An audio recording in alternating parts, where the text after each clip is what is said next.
Greetings, friends. It's Pack back with another episode of Let's Talk Travel. Thank you so much for joining us.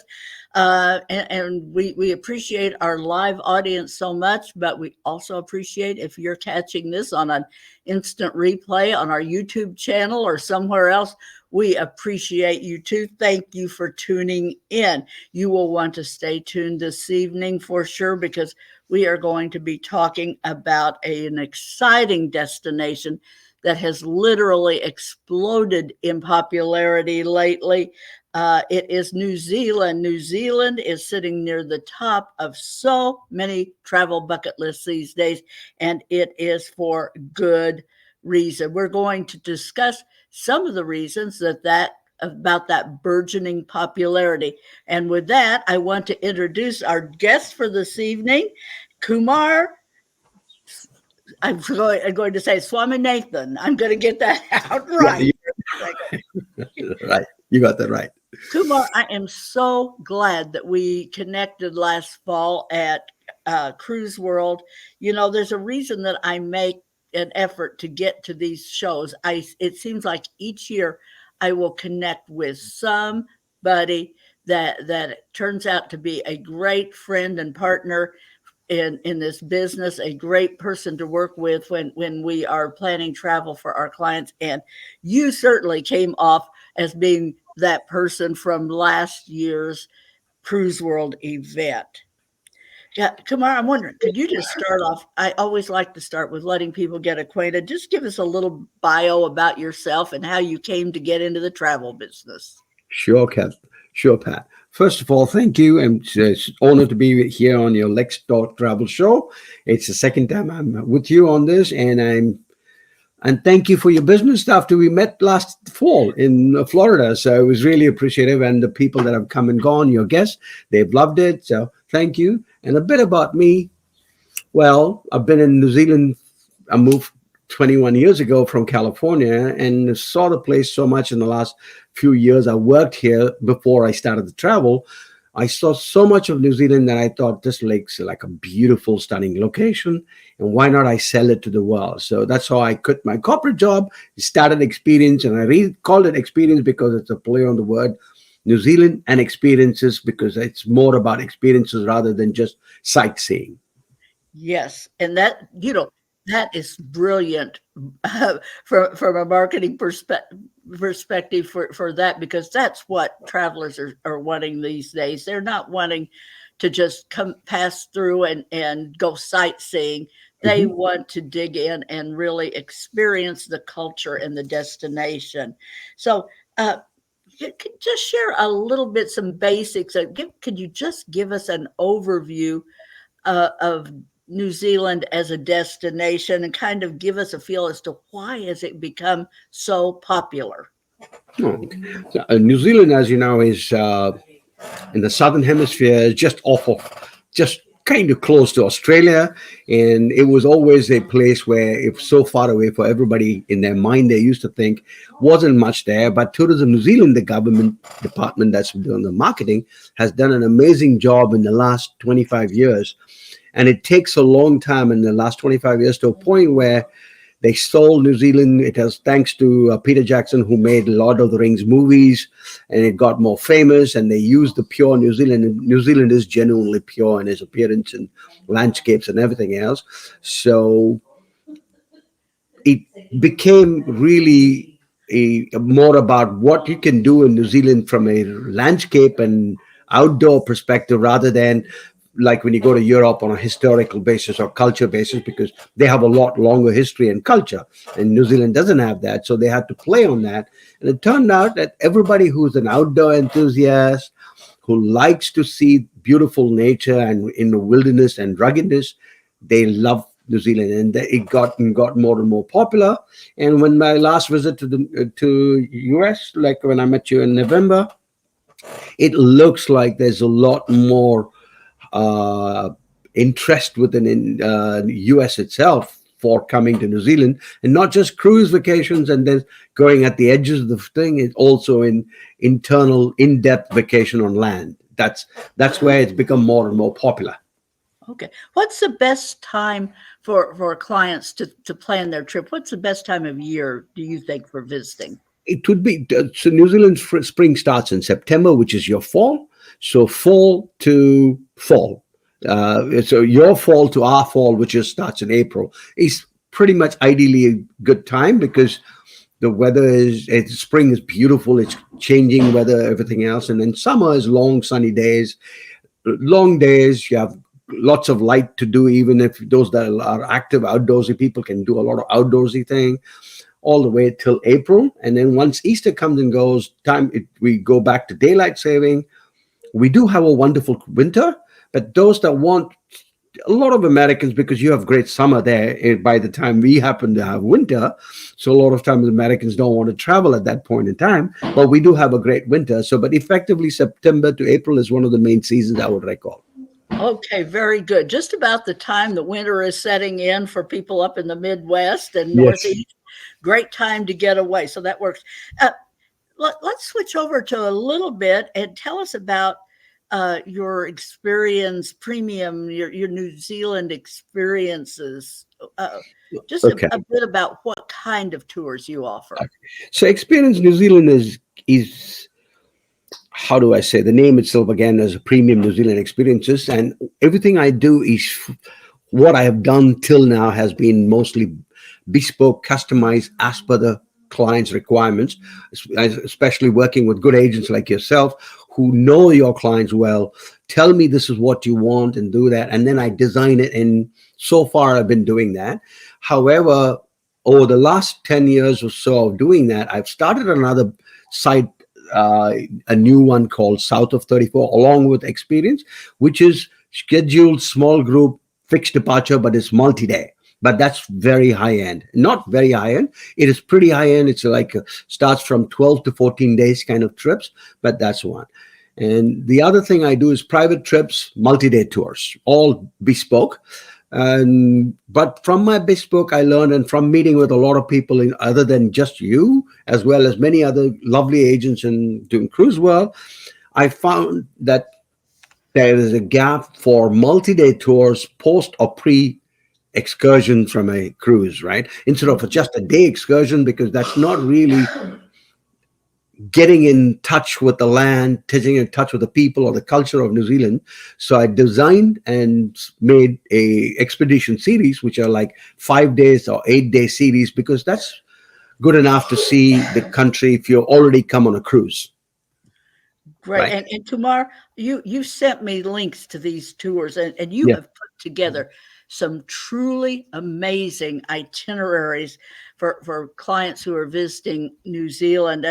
And these are especially good for people. You've been on the cruise, you've had a little taste of things as you go along, but you're ready, you know, my goodness, you spend so much on the airfare and time invested. Why not add a few days pre or post and really dig in and get that in-depth experience? And it's really perfect for any discerning traveler who just, you want to go home with that authentic connection to the culture. And definitely you offer far more than we can explore in this short podcast, but hoping we could just dig into a couple of your itineraries, maybe look at one of your 5 day and one of your 8 day, and just kind of give an overview. Why don't you start off with the what is it, the 5 day thermal and cultural prestige? I really liked what that one had. Oh, okay, great. That's wonderful. So the thermal and culture is it's a 5 day, 4 night trip. So typically, if you're either catching a cruise in Auckland to start your cruise, or you're ending your cruise in Auckland, you get off from Auckland, because all cruises come in early mornings. It's best to straight away do that, and then they can get to leave and start straight from that morning of the yard to go straight to Rotorua. On the way to Rotorua, there is New Zealand has got these glowworms, which are quite endemic to New Zealand. There's no other part of the world has got that particular kind of glowworms, right? They're an unusual one, and they generally are in a cave system because they like the dark, and then they tend to glow and they look beautiful. So there are multiple glowworm systems in New Zealand, just near a place called Waitomo, and I have chosen this particular one called Spellbound, which is possibly the largest in terms of the cave system, in terms of the glowworms, and also because it's run by a family. Peter and Libby and the rest of the family do the whole thing. They completely immerse with the clients, and they are very boutique in the sense they only take 12 people at a time. They don't take more than 12 in a tour, and he spends an hour and 15 an hour and 20 minutes explaining what it is like, giving you enough time, and it's the only guy in the country who will also allow you to take photographs in the glowworm caves. So which is really good. And then he gives you some local tea and biscuits to share, and he shares some personal stories about how they started and things. So I think it's a wonderful way to do that. Start your trip from Auckland, go to Rotorua, hit Spellbound, and then go to Rotorua. And when you go to Rotorua, which sometimes the cruises will bring you to Rotorua, but when you go to Rotorua, no, that's not Rotorua, that's Queenstown. You know the thermal valleys? Okay. Somewhere there, here we go. That's what I Yeah, meant so to this click is a on. place called Waiotapu. So it's like, just think of Yellowstone and everything else multiplied into a small little place, not as large as Yellowstone, but in a small place of maybe 4 square miles or 5 square miles of place where you have incredible colorful pools, steaming pools. They call Champagne, one of them, which is green, orange, and red. And then these other springs and colorful lakes all over the place. It takes about a couple of hours of walking. You do that, and that's a sulfur lake in the same region. And that happens to be one of the youngest volcanic valleys in the world. It's only 25, 27 years old when a volcano erupted, and it's all regrown there. So that is unique, and to experience that, you have to be there, and it takes it's just, you can experience that when you're walking around checking the whole place. It can either be guided with somebody special, or you do a self-guide walk. That I put in as a self-guide because it's best to explore that place like that in the terminal culture. And then there is another one, which is the end of the day, next day, there's a place called Te Patu, which is basically it's a made up village of how the Maoris lived, say, 500, 600 years ago. And they've been consistently winning this amazing award, global awards for the best tourism award. Yes, the best tourism award they've been winning. And here they have an evening immersive cultural stuff with food, which is high-end food, which is Maori fusion food and based on the season. So it's ideally spring to summer. You have some beautiful produce and growth, local produce. So they provide you with a sit-down meal, it's not full-on meal. It's like what Kathy and Russ had, and with me when they were here 2 weeks ago. It's all tapas style, beautiful short eat menus, and it's well presented. Along with that, you have a cultural immersive show. They talk and storytelling. So it's a 4 hours of beautiful entertainment where you meet people, you engage with them, and you eat their food. So that's what I do in that. And then finally, I also do one of the things which just very recently started, which is it's a geyser which is probably the largest geyser in southern hemisphere, which erupts every hour, and it goes up to about 100 feet in height when it erupts. So till last year, it was still a day tour only. Now what they have done in that place is incredibly well lit, beautiful lighting, everything else, and they do a night tour. Oh. And it's a night walking tour in that it's an incredible tour. It's a sensory explosion of experience, right? However, it's only available on Thursdays, Fridays, and Saturdays and Sundays, 4 days a week. So if the cruise happens to be that they come in on the time and do it on a Thursday, Friday, or Saturday, Sunday, they can experience that. I've included that as well for that. And then when they get back to Auckland, Well, 2 days later, 2 nights later, they'll get back to Auckland, and in 2 nights in Auckland, they stay there. And Auckland is an incredibly beautiful city, and it has so much to it, not just urban chic of this lovely landscape, but also it's got the rugged landscape which you have on your Facebook, which Kathy and Russell have put together. So you would so I organize, there's a day tour which is about, unlike a scheduled day tour that many people do, where you're scheduled and you stick to your rules and you do this.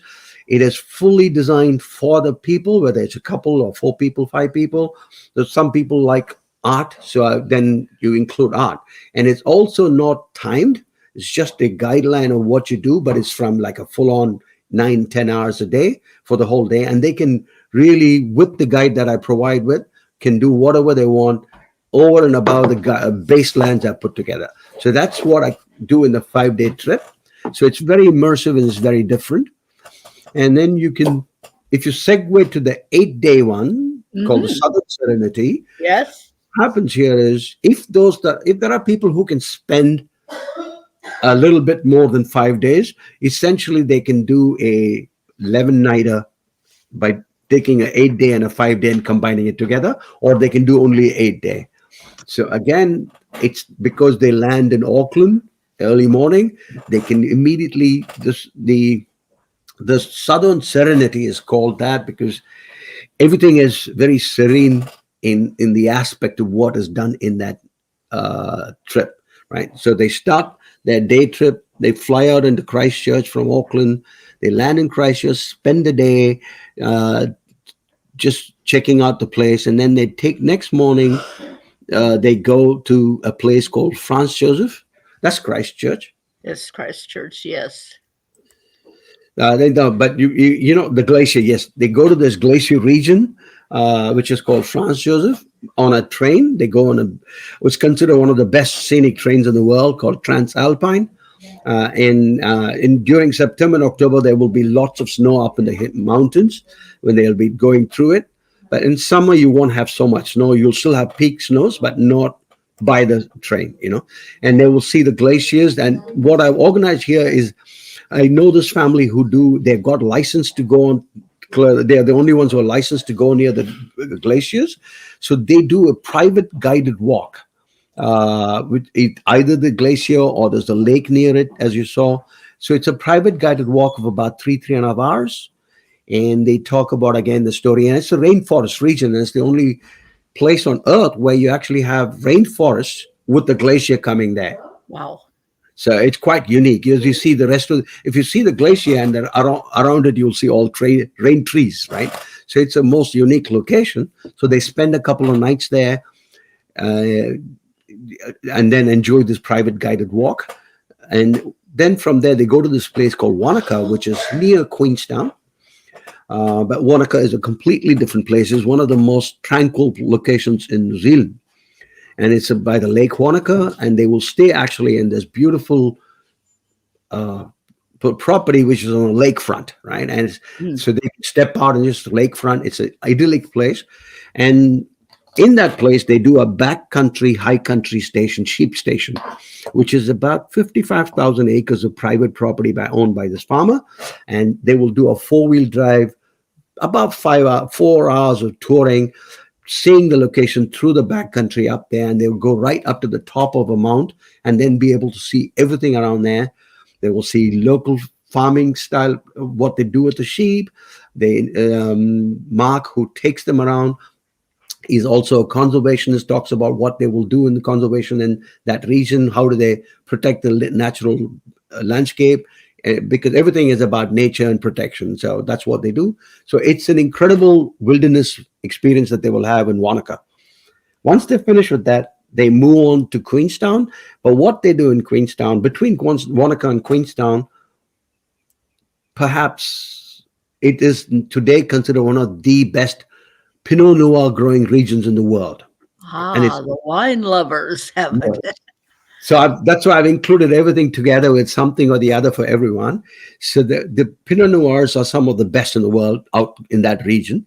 So they go on a private, exclusive wine experience that will be about 6 hours, guided with a sommelier-like guide going private tasting in about 3 or 4 vineyards, and in one vineyard, depending, it's not possible on every trip, but depending on which of them is the owner or the chief winemaker is available on that day, he or she will entertain them, take them to the back of their places, show them how they manufacture wines, how do they produce it, and what happened, give stories about the land and what they did with that. So, and then they get to eat lunch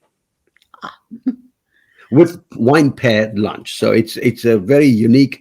And they finished the last day. They finish off because I think there are 2 days in the 8 days that are quite free for them to enjoy, and stitch together other things they like to do. So I've given them enough time to also enjoy what they like to do. Or we can always help plan other things for them. So together in a nutshell, you can add. Yeah, that's near Franz Joseph. That also is done through a private gorge, and that's called Hokitika Gorge. You see the color of the water? That's how it actually looks. That's all glacier melt. Yeah. There's just so many beautiful images here Yes. to choose from. This is in Christchurch, River Avon, and it's idyllic, and they can punt on it. So this is why the Christchurch Day is free, so that they can go on a punt. That means it's like a boat. It's like going in a gondola in Venice, but it's a lot different. And we'll organize a little bit of trip to do a tour around Akaroa, which is about an hour and a half south of Christchurch, and they can go see that it's the only French settlement in New Zealand. Yeah, just amazing.